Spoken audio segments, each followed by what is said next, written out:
অভিনয়টা আর করিস না তুই। প্রদীপ তো নিমিত্ত মাত্র। ওকে এই কাজটা করার কথা কে বলেছিল? বল, কে বলেছিল?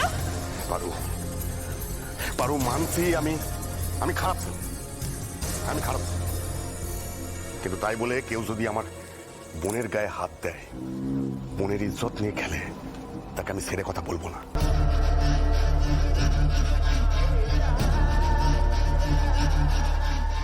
আর ও তো ওর ইজ্জতে হাত দিয়েছে, হ্যাঁ, তার জন্য ওকে শাস্তি পেতেই হবে। বাবা শাস্তিটা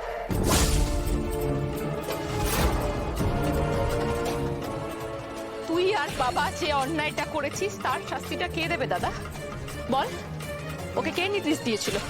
বাবা ওকে বলেছিল আমাকে কিডন্যাপ করতে, আর তুই তাতে মদত দিয়েছিলিস।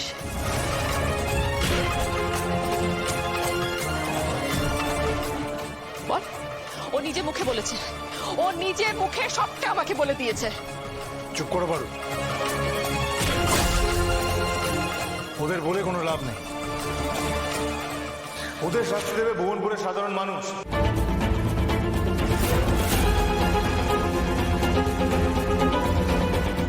নিজের বোনকে আমি বিধবা দেখতে পারবো না, নাহলে আজকে যা শাস্তি দেবার সেটা আমি দিয়ে দিতাম।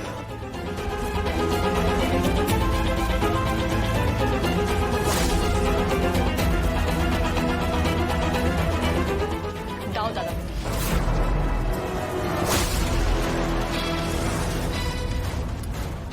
ওকে শাস্তি দাও। আমার কথা ভেবো না। যে ছেলে নিজের মা, বোন, স্ত্রীর পরোয়া করে না, তাকে শাস্তি পেতেই হবে। দাও দাদা।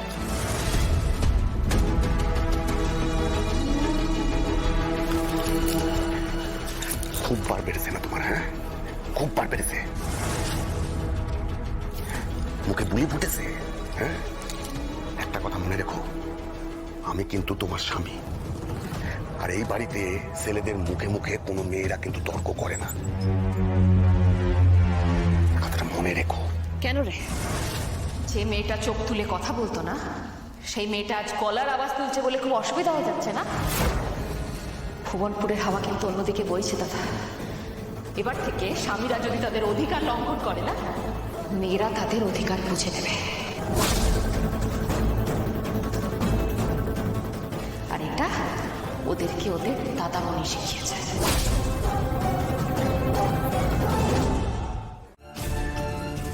বলো তো সে কথা। একটা কথা মনে রেখো, পায়ের জুতোর পেরেকে যখন পা কাটে না, তখন সেই পায়ে সেপটিক হয়ে পুরো পাটাকেই বাদ দিতে হয়।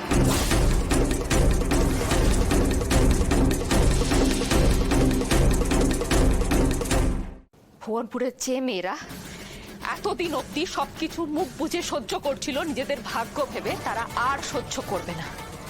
এবার থেকে তারা তাদের সব অধিকার বুঝে নেবে। আর একটা কথা, বহু বছর আগে সৌদামিনী দত্ত বলে এক মহিলার হাত থেকে অনেক ছলচাতুরি করে তুমি মন্দিরের ক্ষমতা কেড়ে নিয়েছিলে। আজকে তোমার নিজের মেয়ে সেই ক্ষমতা তোমার হাত থেকে কেড়ে নেবে। আর সেই মেয়ে আজকে সৌদামিনী দত্তর পুত্রবধূ, সোমেশ্বর দত্তর স্ত্রী পার্বতী দত্ত। সৌদামিনী দত্তের লড়াইতে আমি সঙ্গে থাকতে পারিনি, পাশে থাকতে পারিনি, অনেক ছোট ছিলাম। কিন্তু পারো, তোমার সমস্ত লড়াইতে, যে কোনো পরিস্থিতিতে, যে কোনো মুহূর্তে আমি তোমার পাশে আছি। কথায় বলে পিতৃহত্যা মহাপাপ। তাই যেদিনকে তোমার সমস্ত অপরাধ জানতে পেরেছিলাম, ভেবেছিলাম নিজেকে শেষ করে ফেলবো। যতবার ভাবছিলাম যে তোমার রক্ত আমার শরীরে বইছে, আমি নিজেকে ঘেন্না করছিলাম, তাকাতে পারছিলাম না নিজের দিকে।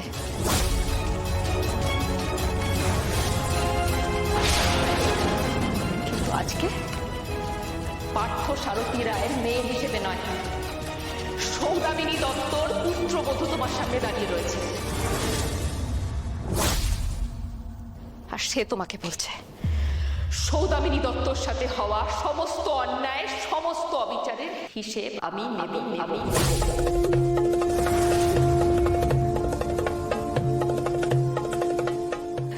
রানী, যে করে আর অন্যায় যে সহ্য করে দুজনেই সমান অপরাধী হয়।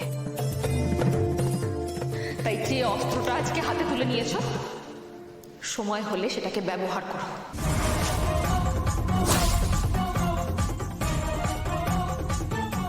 চলে এসো সব।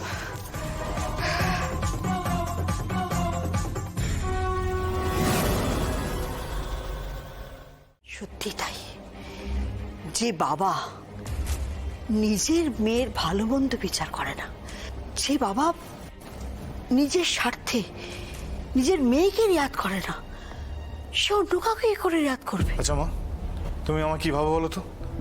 আমি এখনো কি সেই ছোট সোম? শোনো, ওই পার্থসারথী রায় আমার জীবনে অনেক ক্ষতি করার চেষ্টা করেছে। কিচ্ছু করতে পারিনি ও, কিচ্ছু হতে দিইনি আমি। বারবার ওকে পিছু হটতে হয়েছে। এইবার যদি ওকে পিছু হাঁটাতে না পারিস, তাহলে কিন্তু বাবা আমার এখান থেকে বেরোনোর রাস্তা বন্ধ হয়ে যাবে। আমি এখান থেকে আর বেরোতে পারবো না। আর পার্থসারথী রায় ভোটে যদি জিতে যায়, 1 বছর সময় পেয়ে যাবে। ও চাইবে আমার মুখ বন্ধ করতে। হয়তো কোনো পেশাদার খুনিকে কোনো একটা অজুহাতে এখানে পাঠাবে, আর সে হয়তো সুযোগ বুঝে। না না বেবি, তুমি একদম এই কথাগুলো বলবে না আমার সামনে, একদম বলবে না। কি করবো পারো? এই এতগুলো বছর এই